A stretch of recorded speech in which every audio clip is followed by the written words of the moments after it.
बारिश का मौसम खत्म हो चुका है। अब पतझड़ आ गया है। अक्टूबर के महीने की ठंडी हवा चलने लगी है। बाहर जाने पे मौसम में बदलाव समझ में आने लगा है। मौसम में नमी की कमी और ठंडक अब समझ में आने लगी है। भारत के दक्षिणी राज्य त्रिपुरा के एक छोटे से गांव पांडवपुर में सूरज ढल रहा है। बारिश खत्म होने के बाद जमीन अब धीरे धीरे सूखने लगी है। बारिश के मौसम में यहाँ बहुत ज्यादा बारिश होती है और जंगल बहुत ज्यादा बढ़ जाता है, पर गांव के आसपास का इलाका लोग साफ रखते हैं। पूर्वी राज्यों में लोगों में अनुशासन काफी ज्यादा है और साफ सफाई बहुत पसंद है इन लोगों को। गांव के बीचों बीच एक दो दुकानें हैं और कुछ घर भी हैं। सामने एक छोटा सा मंदिर भी है और बाकी के घर आसपास कुछ कुछ दूर पे हैं। ऐसे ही एक छोटी सी दुकान पे कुछ लोग बैठ के बात कर रहे हैं। इस दुकान पे अच्छे भजिए मिलते हैं और साथ में झाल मुड़ी, जो कि यहाँ का एक बहुत प्रसिद्ध व्यंजन है, वो भी मिलता है। यहीं बैठे बैठे कई सारे फैसले लिए जाते हैं। मुझे लगता है गांव के पीछे वाले पेड़ अब काट देने चाहिए। गांव के बहुत पास है और बारिश के बाद और ज्यादा घने हो गए हैं। जंगली जानवरों का भी डर है और सांपों का भी। वो तो है, पर पेड़ काटना सही नहीं है। ऐसे तो धीरे धीरे सारा जंगल साफ हो जाएगा। हाँ, बात तो सही है, पर बारिश के बाद से अजीब अजीब आवाजें आने लगी हैं। जंगल के इलाके से ऐसा लगता है कोई ज्यादा चिल्ला रहा है, और ये शायद किसी जानवर की आवाजें नहीं लगती। मुझे तो लगता है कुछ और ही है। जंगल अपने अंदर कई राज छुपाए रखता है। जंगल में जानवरों के अलावा भी और बहुत सारी चीजें होती हैं जो खुद हमसे दूर रहना चाहती हैं जब तक उन्हें परेशान ना किया जाए। हाँ, किस्से तो हमने भी बहुत सुने हैं, पर इनमें कितनी सच्चाई है पता नहीं। खैर, इसका फैसला वैसे भी हम लोग नहीं कर सकते। कल ग्राम सभा में सबके सामने ये प्रस्ताव रखा जाएगा और अगर सबकी सहमति हुई तो जंगल काट के जमीन बनाई जाएगी। अगले दिन गांव में सभा लगी। सबके सामने कुछ और जंगल काट के जमीन बनाने का प्रस्ताव रखा गया। गांव में जमीन की कमी हो रही थी तो सबने हाँ कर दिया और सबकी सहमति से यह तय हुआ कि कुछ दूर और जंगल काटा जाएगा और खाली जमीन बनाई जाएगी ताकि गांव थोड़ा और बड़ा हो सके। तभी गांव का एक बूढ़ा जो चुपचाप बैठा था वो बोला, अनर्थ अनर्थ होगा ये। पहले ही जंगल काट के गांव बनाया है। जब पहली बार जंगल काटा था तब भी यही हुआ था। जाने गई थी, इस बार भी जाएंगी। मत करो ऐसा। लोगों ने बूढ़े की बात सुनी, फिर ये कह के बात को टाल दिया कि गांव के लिए जंगल का काटना जरूरी है। और फिर अगले कुछ दिनों में जंगल काट के गांव के लिए नई जमीन बना ली गई। कुछ दिन सब ठीक चला। फिर एक शाम को फिर उसी जगह लोग बैठ के बातें कर रहे थे। शाम लगभग ढल चुकी थी। अब ये सब लोग बात कर ही रहे थे कि दूर उन्हें कुछ आवाज सुनाई दिया। ये शोर कैसा है? ये तो जंगल के पास के खेतों से आ रहा है। हाँ, चलो चल के देखते हैं आखिर क्या हुआ है। इसके बाद सब लोग निकल पड़े। धीरे धीरे वो लोग जहां से शोर आ रहा था वहां पहुंचे। ये जगह गांव की शुरुआत पे है। जब गांव बसाना था तब लोगों ने कुछ पेड़ काट के यहाँ खेत बना लिया था। खेतों के पार अभी भी जंगल दिखाई देता है। रात को ये जंगल बहुत भयानक हो जाता है। रात होने को है, लगभग अंधेरा हो चुका है। उन्होंने देखा कि खेतों के पार एक बकरी मरी पड़ी थी। विकास ने पूछा, क्या हुआ है यहाँ पे? कैसे मरी ये बकरी? कोई शेर आया था क्या यह कोई बाघ था या कोई और जंगली जानवर? पता नहीं, मेरा ध्यान नहीं था। वो तो श्रवण की चीख सुनाई दी तो मैं मुड़ा। लोगों ने फिर श्रवण की ओर देखा और पूछा, क्या हुआ श्रवण? कैसे हुआ ये सब? किसने किया ये? श्रवण जैसे सदमे में था, वो कुछ भी बोलने की हालत में नहीं लग रहा था। फिर लोग जैसे तैसे उसे गांव की ओर लेके आए। रात हो चुकी थी, अंधेरा छा चुका है। गांव के बीच में चौकी पे श्रवण को बैठाया गया और उसे घेर के सब लोग खड़े हो गए। श्रवण, श्रवण बताओ क्या हुआ था? किसने किया बकरी का वो हाल? कोई शेर था क्या या कोई बाघ था? श्रवण लालटेन की झिलमिलाती रोशनी में इधर उधर देखते हुए बोला, छलावा, वो छलावा था या कोई और शैतान। छलावा? ये क्या होता है? श्रवण और राजू गांव के अंत में बैठ के कुछ बात कर रहे थे। शाम ढलने को थी। ये जगह अभी ही कुछ दिन पहले बनाई गई थी जंगल काट के। वो लोग ऐसे ही बैठ के इधर उधर की बातें कर रहे थे। उनके पीछे गांव के ही एक आदमी रातुल, उसकी बकरियां बांधी हुई थी जो शायद घास खा रही थी। ये थोड़ी ज्यादा जगह बना के गांव वालों ने अच्छा किया। अब जानवर चरने की भी जगह बन गई और हमारी भी थोड़ी जगह बन गई।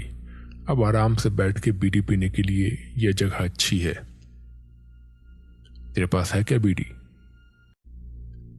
हाँ है ना, मैं एक मुट्ठा हमेशा अपने पास रखता हूं। पर एक बात बता, हमेशा मैं ही क्यों पिलाऊं? तू भी तो पिलाया कर कभी। हाँ हाँ पिलाऊंगा। आज तू निकाल ले, अगली बार से मैं पक्का पिलाऊंगा।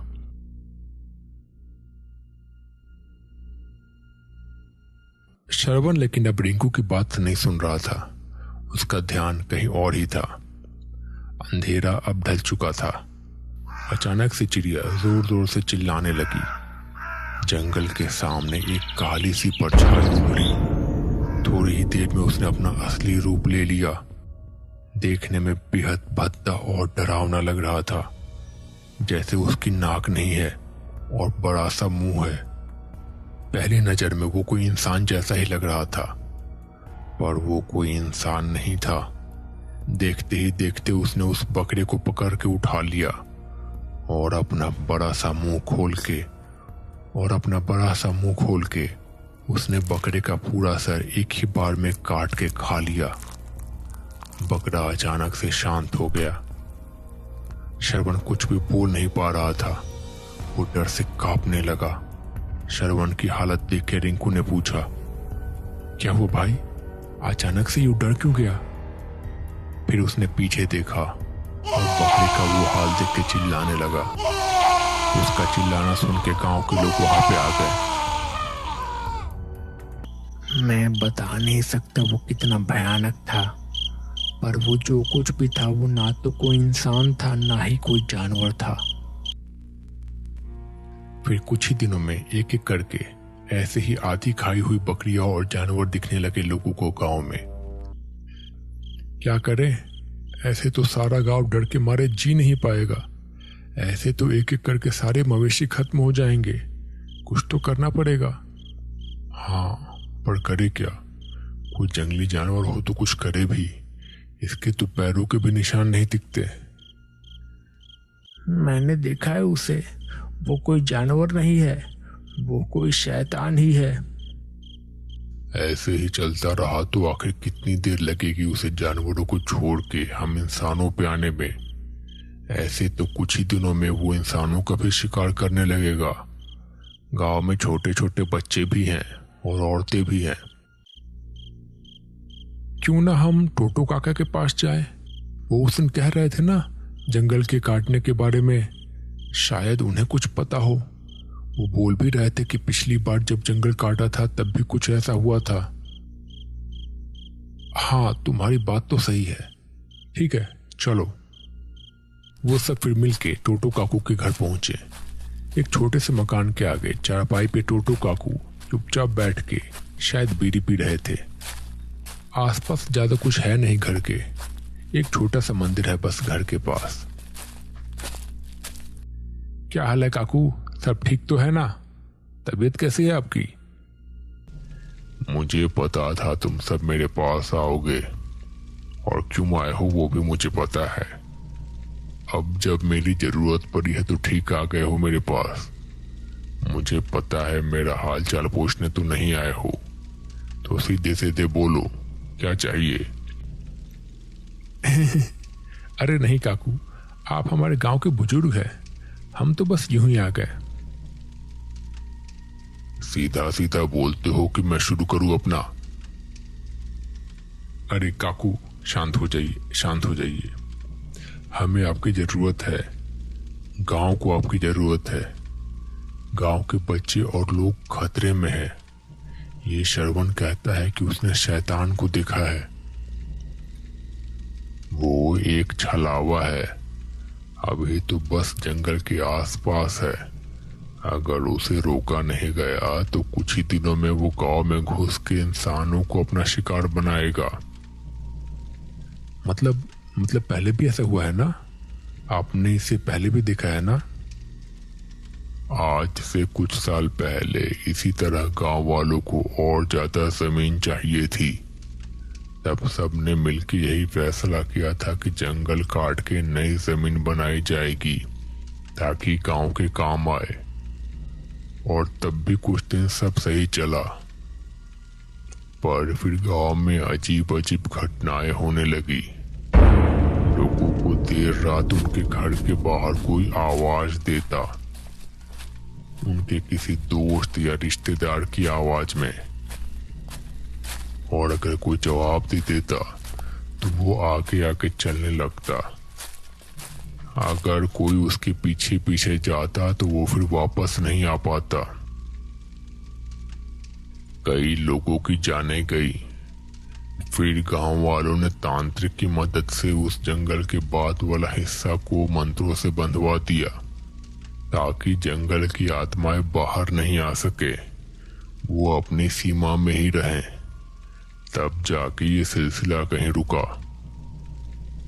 मतलब ये रूप भी बदल सकते हैं और आवाज भी? हाँ, और ये खेतों में जाने वाले लोगों को अपना शिकार बनाएगा। तो फिर तो खेतों की रखवाली करने वालों को रोकना होगा। हाँ फिर तो अच्छा है ना, अभी तो कोई खेतों की रखवाली भी नहीं करता है। अरे पर बाबाई और बोल्टू तो गए हैं ना वहां पे। वो लोग अपने नए अमरूद के पेड़ों को जानवर से बचाने के लिए रखवाली करने गए हैं। धीरे धीरे रात में ठंड सी लगने लगी है। हाँ तो अब नहीं लगेगी तो कब लगेगी? अक्टूबर खत्म होने वाला है, अब तो सर्दियां शुरू होने वाली है। अब क्या करे, ये पौधों की रखवाली करनी भी तो जरूरी है ना, जब तक ये बड़े नहीं हो जाते। 2-4 दिन में घेरा डाल देंगे इन पे, फिर सब ठीक हो जाएगा। तब तक तो रखवाली करनी ही पड़ेगी। हाँ वो भी ठीक है। ऐसे ही रखवाली करते करते कुछ देर में उनकी आंख लग गई। उनसे कुछ ही दूर पे एक काली परछाई ने आकार लिया और वो अपना भेष बदल के उनके पास आई और उसने कहा, बोल्टू, बाबाई, सुनो मेरी बात। उन दोनों की नींद खुली। अरे चाचा, आप यहाँ, क्या बात है? मेरे खेत में जंगली सुअर घुस आए हैं, मेरी फसल खराब कर रहे हैं। मेरी मदद करो उन्हें भगाने में। चलो मेरे साथ चलो। हाँ चलिए, देखते हैं कैसे फसल खराब करते हैं ये लोग। चाचा फिर मुड़ के पीछे की ओर चलने लगे। उनके पीछे पीछे बोल्टू और बाबाई चलने लगे। रात सुनसान हो चुकी थी। झिंगुरों की आवाज साफ साफ सुनाई दे रही थी। ठंड बढ़ने लगी थी। थोड़ी देर में वो खेत के पास पहुंचे, पर वहां जाके उन्होंने देखा कि वहां तो कोई सुअर या कोई जंगली जानवर नहीं था जो खेतों को खराब कर रहा हो।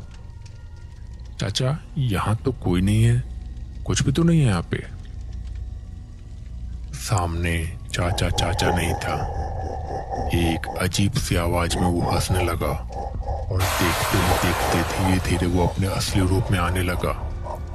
काफी बड़ा सा। धीरे धीरे वो अपना बड़ा सा मुंह खोल के उनकी ओर बढ़ने लगा। अचानक से उसने बोल्टू का गला पकड़ लिया और उसे उठा लिया। वो उसका सर खाने वाला था। तभी गांव की ओर से लोग चिल्लाते हुए उधर आने लगे। उनके हाथों में मशाले थी, डंडे थे, भाले थे। वो सब भागे भागे आए उधर। उन्हें देख के उसने बोल्टू को वहीं गिरा दिया और गायब हो गया। गांव वालों की वजह से उन दोनों की जान बच गई। अगले दिन फिर गांव वालों ने उसी तांत्रिक को बुलाया जिसने पिछली बार जंगल बांधा था, और एक बार फिर से मंत्रों से जंगल को बंधवा दिया ताकि जंगल की आत्माएं जंगल में ही रहे और बाहर नहीं आए। जंगल जब तक शांत है तब तक ठीक है, लेकिन अगर जंगल नाराज हुआ तो जंगल में इतने सारे राज हैं जिनके बारे में हम सोच भी नहीं सकते। तो दोस्तों, कैसा लगा आपको ये वीडियो? अगर पसंद आया हो तो लाइक करना ना भूलें और चैनल को सब्सक्राइब करना ना भूलें। कमेंट में लिखिए अपना नाम और कहां से देख रहे हैं ये वीडियो। मैं मिलता हूं बहुत जल्द एक नई कहानी के साथ। तब तक के लिए टेक केयर।